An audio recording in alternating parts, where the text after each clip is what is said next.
And we're back. Al is back, and Susan's going to recap the beautifully done pork recipes. Okay, well, we went on a bit of a culinary adventure today with Manitoba Pork. Started off with a nice Moroccan Pork Loin Roast. Then we went to one of my favorite destinations, the Gulf of Mexico, and we whipped up some quick and easy pork fajitas. And finally, we ended up with pork loin chops with a nice, delicious cranberry-peach chutney. It just doesn't get any better than that.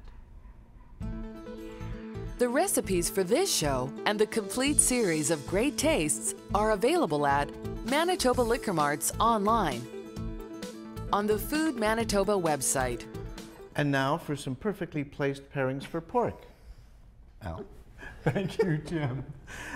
And pork is perfect for pairing. There's no question about it. And so I thought today we'd use Canadian wine. And you know, we've got some great wines here in Canada. We do. And I think you mentioned Canadian products earlier. So Canadian wine. Let's start with the Moroccan Pork Loin Roast. All those wonderful spices, that sort of Middle Eastern flavors. I have two wines for that. A Merlot from British Columbia, Peller Estates Merlot. This has lots of fruit. These aren't sweet. Remember I asked you if there was some sweetness to the pork?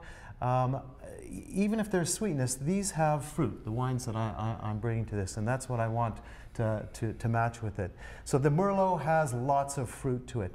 There's a Niagara Peninsula Cabernet Franc, and the Niagara makes some great wines from that grape variety Cabernet Franc. It's a little fuller bodied than the Merlot. It has a little spiciness to it. So in this case, we're going to match this Trius Cabernet Franc to the spiciness.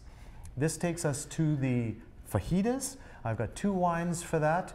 30 Bench Red, this wonderful Beamsville bench, which is right in the middle of the Niagara, close to the lake. This wine is made from three grape varieties, Merlot, Cabernet Franc, Cabernet Sauvignon, roughly a third of each. They change it every year to allow them to sort of play with the individual vintages. An outstanding wine, I think, has lots of the flavors, that, particularly to go with those vegetables in that. And then to hedge our bet, I've got a white wine, Pinot Gris from the Okanagan Valley. Private Reserve, Peller Estates Pinot Gris, a little spiciness, refreshing, crispness, goes really well with, again, the vegetables with the pork in the fajitas. Lastly, we've got the pork loin chops of the Cranberry-Peach Chutney. That chutney, I think, lends itself to Riesling.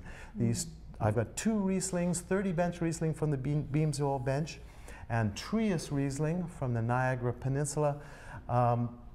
These two things have tremendous acidity, crisp, dry. I think would work really well with the loin chops and that Cranberry-Peach Chutney. Crisp and dry, just like you, Al. Thank you. Susan, would you mind saying goodbye to the folks as soon as Al is finished saying a few words about the wine festival? I'm glad you mentioned the wine festival, Jim. If you want to know more about Canadian wines, the wine festival in May is going to be the theme region, Canadian wines. Oh, beautiful. See you next time. Cheers. Cheers. Great Tastes of Manitoba is presented by Manitoba Liquor Marts. Great Tastes is produced by Hummer Productions.